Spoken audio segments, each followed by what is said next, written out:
Baghdad کے ایک پرانے گاؤں کی بات ہے کہ گاؤں والوں نے مل کر ایک مسجد بنانے کا فیصلہ کیا۔ اتنے بڑے گاؤں میں ایک چھوٹی سی مسجد تھی، جگہ کم اور نمازی زیادہ تھے۔ گاؤں کے چودھری نے اپنی ذاتی زمین دے کر مسجد بنانے کے لیے مستری اور مزدور لگا دیے۔ ساتھ مستری کو یہ بھی کہا کہ اس کا مینار ہمارے علاقے کی تمام مساجد سے اونچا ہونا چاہیے، ایسا لگے کہ مینار کے اوپر مسجد بنی ہوئی ہے، مسجد کے اوپر مینار نہیں۔ تجھے بعد میں پیسے ملیں گے۔ یہ سن کر پہلے تو مستری اور مزدور ڈر گئے کہ یہ اللہ کا گھر بنا رہا ہے کہ لوگوں کے ساتھ مقابلہ کر رہا ہے، لیکن پھر مستری نے کہا جیسا چودھری صاحب کہتے ہیں ویسا ہی ہو جائے گا۔ گاؤں والوں نے بھی مسجد کی تعمیر کے سلسلے میں چندہ جمع کرنا شروع کر دیا۔ مستری سے کہا گیا کہ مسجد کا مینار کم از کم 70 فٹ تو ضرور ہونا چاہیے تاکہ دور دور تک لوگ اذان سن سکیں، یہ بھی ایک قسم کا صدقہ جاریہ ہے۔ جب مسجد کے مینار کی تعمیر کی جا رہی تھی تو جب مینار پر سپیکر رکھنے کی باری آئی تو مستری نے ایک ایک کر کے تمام مزدوروں سے کہا، لیکن سبھی ڈر گئے، کسی نے بھی ہاں نہ کی۔ پھر مستری نے خود کوشش کی لیکن کامیاب نہ ہو سکا۔ آخر میں مستری اور مزدوروں نے فیصلہ کیا کہ اس کام کے لیے چودھری صاحب ایک دلیر آدمی ہیں۔ ویسے بھی ان کی خواہش تھی کہ مسجد کی مینار بہت زیادہ اونچا ہونا چاہیے۔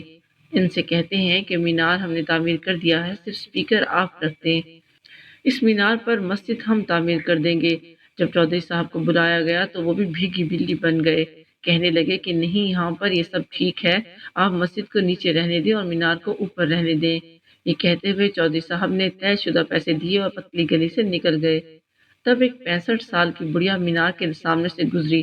بڑھیا نے مینار کی طرف دیکھا، پھر مستری سے کہا، جاہل انسان، مسجد کا مینار ٹیڑھا ہے، اتنا عرصہ ہو گیا تجھے کام کرتے ہوئے، ابھی تک عقل نہیں آئی تمہیں؟ یہ کہتے ہوئے چودھری نے مینار کی طرف دیکھا اور مزدوروں سے کہا، ایک بڑی سی لکڑی لاؤ اور سیدھا کرنے کے لیے میری مدد کرو۔ مزدوروں نے حیران ہو کر مستری کی طرف دیکھا اور کہا، بھائی کیسی باتیں کر رہے ہو، لکڑی سے مینار کیسے سیدھا ہوگا؟ مستری نے کہا، میں جیسا کہہ رہا ہوں ویسا ہی کرو۔ مزدور ایک بڑی سی لکڑی لے کر آئے، لکڑی کے ساتھ ایک رسی باندھ کر مینار کے ساتھ لگایا۔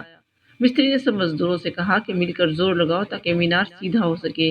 مزدور مستری کی عقل پر حیران ہوئے مگر پھر بھی مل کر مینار کو دھکا لگانا شروع کیا۔ 5 سے 10 منٹ تک زور لگانے کے بعد مستری نے بڑھیا سے پوچھا، اماں جی اب بتائیں مینار سیدھا ہوا کہ نہیں؟ بوڑھی عورت نے دوبارہ مینار کو غور سے دیکھا اور کہا، ہاں اب ٹھیک ہے، مینار اب سیدھا ہو چکا ہے۔ یہ کہتے ہوئے بوڑھی عورت وہاں سے روانہ ہوئی۔ بڑھیا کے جانے کے بعد مزدوروں نے مستری سے کہا، استاد یہ کیسا مذاق ہے، ہم پہلے ہی مزدوری کر کے ہلکان ہو چکے ہیں، اوپر سے آپ نے بیکار ہمارا زور لگوایا، کیا اتنا بڑا مینار محض دھکا لگانے سے سیدھا ہو سکتا ہے؟ مستری نے کہا، مانتا ہوں کہ دھکا لگانے سے مینار سیدھا نہیں ہوا، مگر ایسا کر کے ہم نے غلط افواہ پھیلنے سے روک لی، دیکھا جائے تو اس چیز میں ہم نے کامیابی حاصل کر لی ہے۔ مزدوروں نے پوچھا کہ غلط افواہ کو کیسے روکا؟ مستری نے جواب دیا کہ یہ بڑھیا یہاں سے اپنے گاؤں جاتی تو پورے گاؤں میں مشہور کر دیتی کہ مسجد کا مینار ٹیڑھا بنایا جا رہا ہے۔ کچھ لوگ دیکھنے کے لیے ادھر آ جاتے لیکن اکثر لوگ بغیر دیکھے ہی اس بات پر آنکھیں بند کر کے یقین کر لیتے کہ مسجد کا مینار ٹیڑھا بنایا جا رہا ہے۔ افواہ سے ڈرو، اکثر غلط افواہیں نقصان دیتی ہیں، غلط افواہوں کی وجہ سے لوگوں کا بہت نقصان ہوتا ہے۔ زندگی کا یہ معمول بنا لیں کہ کسی بھی واقعے کو، کسی بھی بات کو جب تک اپنی آنکھوں اور کانوں سے دیکھیں اور سنیں نہ، تب تک اس کی گواہی کہیں بھی نہ دیں، چاہے وہ واقعہ اور وہ باتیں آپ کے کان میں فرشتہ ہی کیوں نہ کہہ گیا ہو۔ کسی بھی معاشرے کو بگاڑنے میں ان افواہوں کا اہم کردار ہوتا ہے۔ سلجھے ہوئے معاشرے کی تب تک تشکیل نہیں ہو سکتی جب تک سلجھے دماغ نہ ہوں۔ عربی مفکر جمال الدین اپنی زندگی کا ایک خوبصورت واقعہ بیان کرتا ہے کہ 1982 کی بات ہے کہ ترکی میں سردی کی ایک ٹھنڈی شام جب موسلادھار بارش زور و شور سے جاری تھی، میں اپنے روم میں چائے پی رہا تھا، اتنے میں دروازے پر دستک ہوئی۔ پہلے پہل تو میں نے توجہ نہ دی لیکن مسلسل دستک ہونے لگی تو میں نے دروازہ کھولا، یہ سوچ کے کہ اتنی تیز بارش اور جان لیوا سردی میں کون بار بار دستک دیے جا رہا ہے۔ کیونکہ اس دن میرا ملازم چھٹی پر تھا اس لیے مجھے خود ہی دروازے پر جانا پڑا۔ میں نے چھتری لی اور دروازے پر جا پہنچا۔ دروازہ کھولا تو دیکھا کہ ایک بھکارن عورت جس کے ساتھ 3 چھوٹے بچے تھے وہ کھڑی تھی۔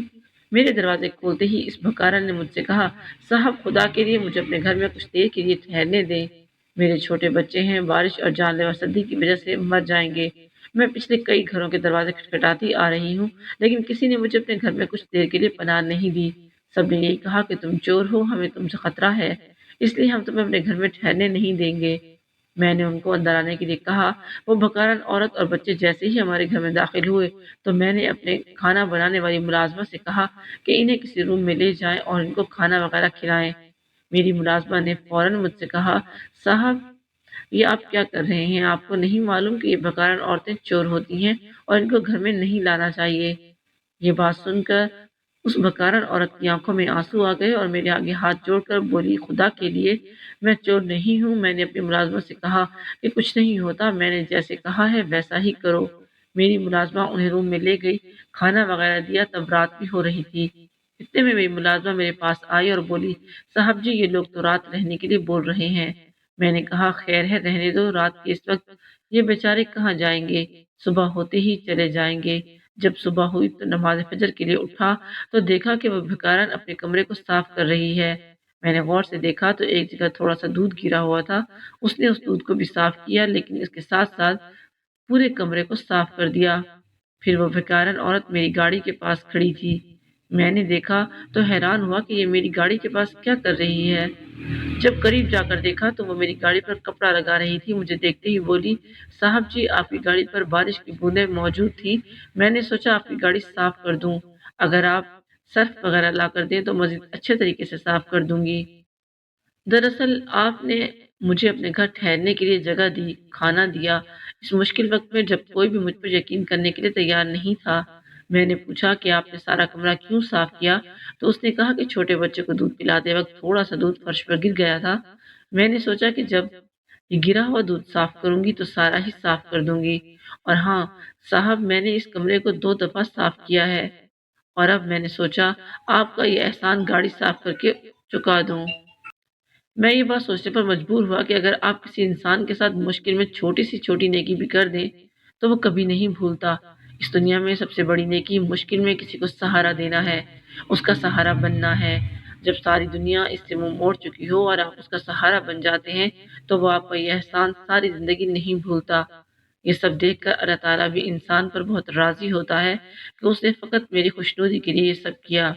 ایسی نیکیاں کرتے رہنا چاہیے، ان پر کوئی خرچ نہیں آتا، لیکن یہ دنیا اور آخرت کو سنوارنے میں آپ کی مدد کریں گی اور آپ کی زندگی میں حقیقی سکون لائیں گی۔